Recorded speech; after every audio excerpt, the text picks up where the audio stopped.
Imagine a young girl who has so little she sometimes counts coins just to feel she still has something. Yet one cold evening she gives away the only meal she has left to a stranger on the street. Now imagine that same stranger returning days later, her past unmasked, changing the girl's life forever. What if the simplest act of kindness could open doors that no amount of wealth ever could? Keisha lived in a narrow apartment above a laundromat, a place where the floor trembled with the machine's hum and the air always carried a hint of detergent. The apartment was small enough that shoes were a suggestion and storage was a matter of creative stacking. Her mother, Gloria, worked double shifts at a late-night diner and kept their small household from drifting into dissolution with habits that bordered on ritual. A plate washed twice, bills filed in an old envelope, a laugh that could sound like a reprimand and a lullaby at once. Keisha grew up inside that rhythm. She learned to sew buttons, to repair sneakers with needle and patience, and to turn leftover rice into something that felt like sustenance rather than survival. From an early age, Keisha carried compassion as if it were an extra coat. The community center became her second home.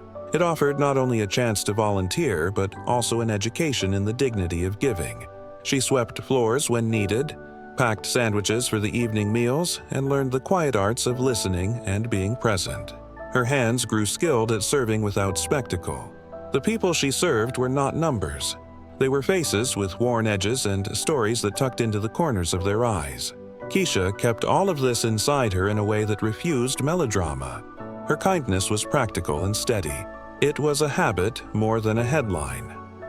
On a raw, late winter afternoon when the sky had the color of pressed steel, Keisha walked home from the center with a small container of rice and beans tucked into her bag. The food had been set aside for her mother, who would come home exhausted and count the day's money between sips of instant coffee. Keisha's route cut across an alley where the city's discard often gathered. Old mattresses, broken umbrellas, and the kind of rumor that people pass along when they think they have nothing else to pass. Near the mouth of the alley, a figure sat huddled beside a rusting dumpster, a coat threadbare and hair uncombed as though time had loosened its hold on care.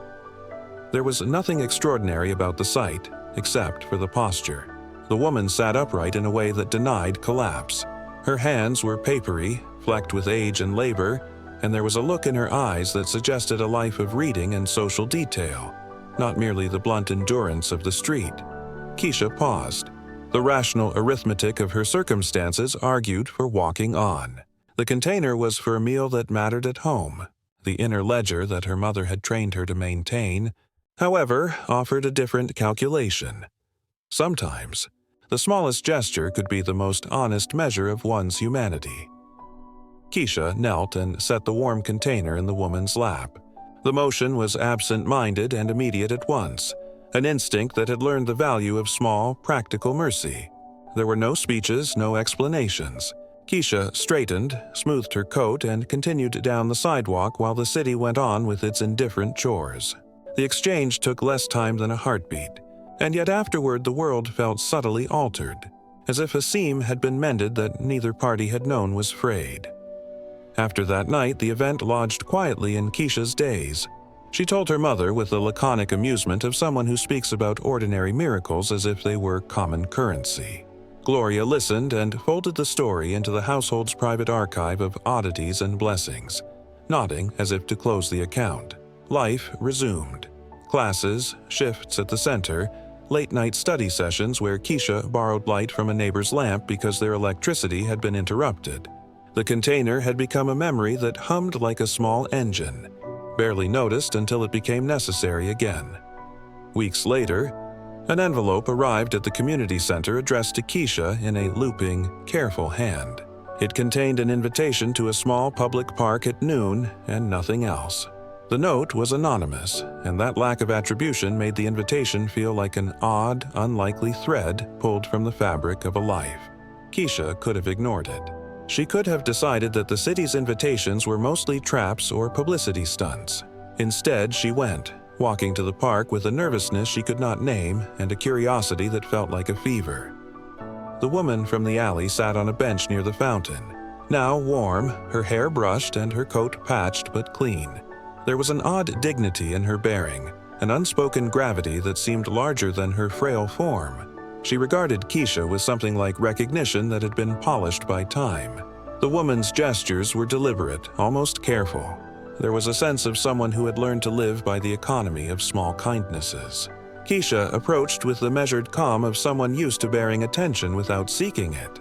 The woman reached out a hand, not to beg but as a casual human gesture of thanks. Keisha sat on the bench, and in the blank space that exists between strangers and kin, a steady understanding began to grow. Over the following weeks, the woman's presence crept into Keisha's life like a plant finding a crack in pavement. She appeared at the soup line sometimes and at the clinic on other days. Each encounter left behind small, luminous residues. A cautionary remark about how the center might better serve seniors, a folded suggestion about a donation drive that seemed both pragmatic and fearless. The woman, who carried an old-world manner in the tilt of her head, never volunteered personal history. Yet she exuded a knowledge of social architecture that did not fit the ordinary profile of people sleeping rough. She knew how to move through the center as if she had once walked through halls of power, and her observations bore the mark of someone who had studied the mechanics of philanthropy as if from within. Clues accumulated in the manner of petals around a bloom. Her hands, for instance, bore the soft calluses of someone who had once turned pages more than toiled with blunt labor. Her speech was measured and precise in her interior life, expressed not in words but in the way she arranged her visits and offered help to the volunteers. There were moments where she would slip into reflexes of etiquette that suggested a past involving formal dinners or the quiet choreography of private estates. Keisha noticed these things without making them into spectacle. The woman, for her part, seemed to accept Keisha's small acts of kindness as if they were part of a reciprocal economy in which gratitude had its own weight. The woman's name, Eleanor, was revealed not by confession but by the subtle logic of community. She signed a small guest book at the center under that name, and the name stuck to the air like a coin on a table. Eleanor began to invest time in the center's work with the kind of discreet, practical generosity that revealed an understanding of systems. She did not write large checks in public. Instead, she made arrangements for transportation for elderly volunteers, arranged for infirmary supplies to be delivered on a schedule, and quietly advised the directors about partnerships that could be leveraged without spectacle. Her attention to detail suggested access to resources and a network that was not merely charitable, but infrastructural. Keisha, who had lived most of her life under the steady weight of modesty, found herself both wary and strangely buoyant. The world teaches caution to people who have learned that generosity sometimes arrives folded into disappointment. Yet, when acts remain consistent and unshowy, suspicion begins to wear thin. Eleanor's pattern was consistency.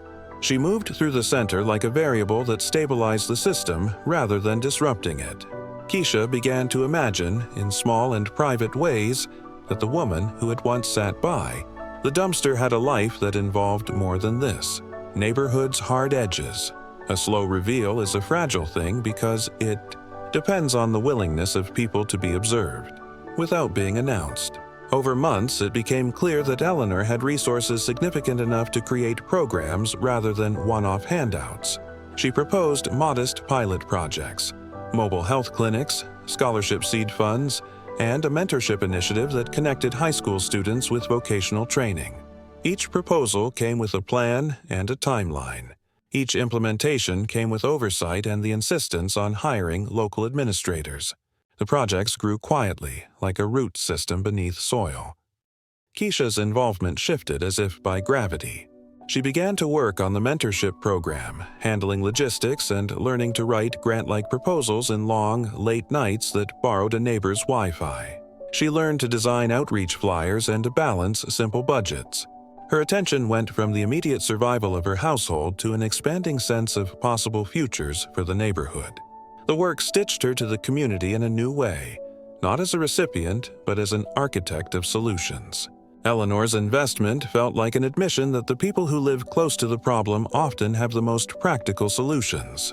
Her funding was careful to begin projects where recommendations came from local residents rather than outsiders.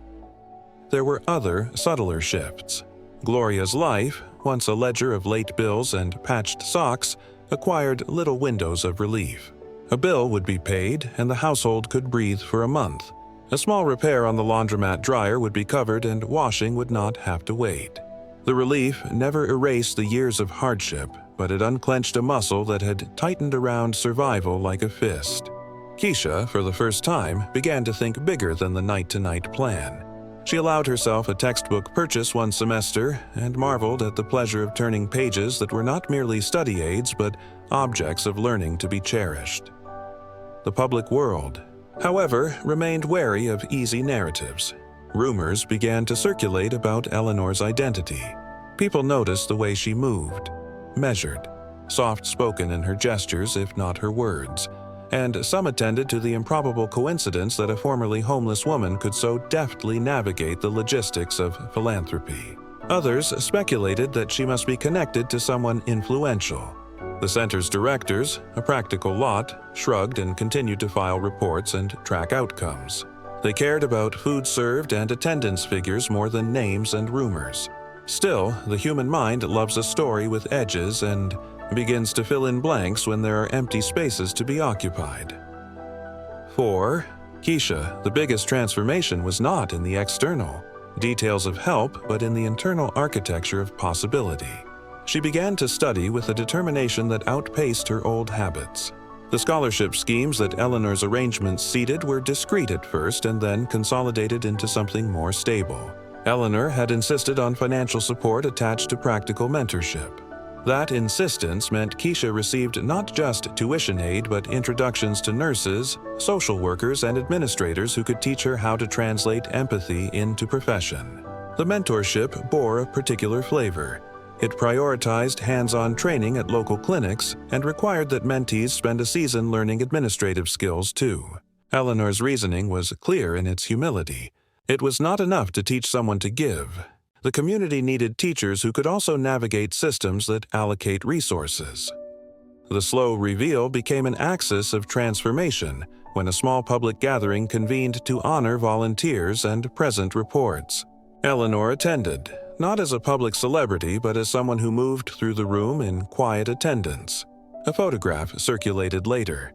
Eleanor at the head of a table while volunteers, staff, and a few local officials listened to an analysis of project outcomes. The picture appeared in a local newsletter and then in a broader online piece. The readers who scanned headlines caught sight of Eleanor's name and began to research. Names lead to other names. A curious inbox trail revealed Eleanor's surname in a legal document, and the rumor that had swollen into speculation began to find knots of confirmation. It mattered how the revelation unfolded because it allowed Keisha and others to process the implications in their own moral language. When the documents hinted at the family connections, an elaborate portfolio of real estate holdings, philanthropic boards, a marriage that linked Eleanor to a household of means, the community could have reacted with the kinds of indignations that often attend asymmetries of power. Instead, the gradualness of the discovery softened the shock.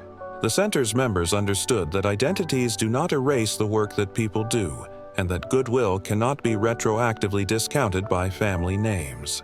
Eleanor's choices, visible now against the backdrop of economic footnotes, remained grounded in the relationships she had formed in the neighborhood. The deeper transformations that followed were structural rather than theatrical. Eleanor used her resources to remove barriers that had kept local talent from flourishing. She funded reliable transportation so volunteers could attend training without navigating multiple bus transfers. She underwrote childcare stipends for local mothers who wanted to pursue certifications. She insisted on hiring from within the community's talent pool for paid internships, elevating residents into positions with more stable wages. These moves were not grand gestures meant for photo ops. They were practical leverages that remapped opportunity on the neighborhood's grid. Keisha's life began to thicken with layers that had been absent before: structured study, commitment to community programming, and the slow accumulation of small professional competencies. There were setbacks, failed applications, bureaucratic hoops that ate time, semesters when confidence thinned into doubt, but the social fabric around her had shifted. Where there had been only the ledger of survival, there now existed a ledger of potential, a curriculum vitae with entries that would one day mean a steady job rather than a temporary stipend. There was also a personal economy of dignity that matured in Keisha's life. The work of serving others, once a duty performed with humility, became a vocation that allowed her to see herself as maker, not merely mendicant of circumstance. The community center's volunteers began to view her as an organizer whose experience and compassion were professional assets. Her mother took classes at night to finish a certificate she had left unfinished years ago, buoyed by the removal of immediate financial pressure. Together, they learned how to make decisions about savings instead of merely juggling bills. Eleanor's presence, for Keisha, was also a lesson in the complexity of human lives. The woman who had once disappeared into the alleys had not been a unidimensional figure. She carried contradictions, an upbringing of privilege and exposure to elegance that had not inoculated her against loneliness. Eleanor's choice to leave her family's gated existence and to test the reality of ordinary kindness revealed a yearning that money had not met. Her insistence on practical, locally led solutions stemmed from an awareness that wealth without attention can sediment into alienation. That awareness, when converted to action, reconfigured the way resources flowed. Over time, the projects that Eleanor seeded began to yield small but measurable outcomes. Teen participants in the mentorship program found apprenticeships in local clinics and construction training programs. A micro-enterprise fund helped a small group of women start a catering collective, which in turn supplied the center's evening meals. The mobile clinic that Eleanor helped fund reduced emergency room visits by offering basic care. Success in the metrics the center tracked was never spectacular. It was incremental, ordinary, and therefore durable. The community's gains were slow and methodical rather than headline-ready, a fact that suited the local ethos. There was a point at which Keisha realized the deeper moral of her moment on the cold corner was not about the return on kindness, but about the way small actions seed compound effects. She understood, with a clarity that tempered her earlier naivete, that the world's inequities would not be healed by single acts of charity. Structural injustice required structural responses, people in positions of power making long-term commitments, resources being deployed with humility, and local leaders being supported to manage their own futures. Yet, she also understood that kindness matters in a way institutions sometimes forget. It opens doors of trust, demonstrates belief in people's worth, and catalyzes connections that the blank logic of policy misses. Years later, Keisha stood at the entrance of the community center she had helped strengthen. The building had new insulation and a kitchen that could feed more mouths. A small garden flourished in a patch of reclaimed sidewalk. Children who had once played in unlit alleys now had a program that offered tutoring, sports, and mentorship. Keisha's title, Program Director, sat comfortably next to the identity she had carried since childhood. The woman who fed someone in an alley without knowing what it would mean. Eleanor's life threaded through the center's story until it ended quietly, at home with the people who had become her family in a different sense. Her estate, assigned according to wishes she had drafted in sober gratitude, provided the center with a sustaining endowment and set up a trust to continue the programs she had initiated. The community's gains were not a windfall but a shield, a predictable source of funding that allowed long-range planning instead of frantic grant chasing. At Eleanor's memorial, the neighborhood gathered, volunteers, beneficiaries, staff, and the ordinary people who had once crossed paths without sparing more than a glance. Keisha spoke not in theatrics but in a steady recounting of work done and work still needed. She spoke of the woman who had taught her what it meant to be human by accepting a simple meal, and of the responsibility that accompanies receiving help. The speech, modest and unadorned, felt like a ledger closed with a note of gratitude. The narrative that began with a container of rice and beans had thickened into a communal project. It had taught several truths simultaneously: that small acts of kindness create ripples that travel far beyond initial expectation, that wealth, when tethered to humility and guided by local voices, can amplify native solutions, and that dignity is not bestowed by charity, but reinforced by structures of support that treat recipients as partners rather than problems. Keisha carried forward the habit that had started it all. She kept an extra sealed container in her bag through winters and summers alike, less because she expected dramatic reveals than because of an insistence on readiness. Her life remained complicated and full of ordinary challenges, but the small arithmetic of possibility had changed. Where scarcity once defined her day, agency began to thread through her hours when people later described the story, how a poor girl's act of feeding a homeless woman spun open a pathway that touched a powerful family's heart. They often reduced it to a simple twist. The shorthand missed the longer truth. The transformation was a slow architecture of decisions, relationships, and structural adjustments. The most important changes were the ones that could not be captured in a headline. They were the reliable bus routes that allowed mothers to attend classes, the steady stipends that made one semester's tuition negotiable, and the mentorship that taught students how to move through institutional corridors. Those were the things that altered trajectories, quietly, patiently, irrevocably. In the end, the detail that mattered most to Keisha was not the provenance of the woman's surname or the size of the estate she left. It was the way an ordinary decision, kneeling in wind and giving warmth, created an opening for trust. It was the knowledge that kindness, when sustained by thoughtful resources and guided by local voices, could reframe how a neighborhood navigated its future. The story did not promise that every act of generosity would yield such tidy recompense. Instead, it proposed a humbler claim, that recognizing another person's need is itself an act of repair. When repair accumulates, it reconfigures what people expect from one another. The city's seams, once fragile and threadbare, found new stitching, and Keisha, who still counted coins sometimes to keep order in exigent nights, learned to catalog a different kind of wealth.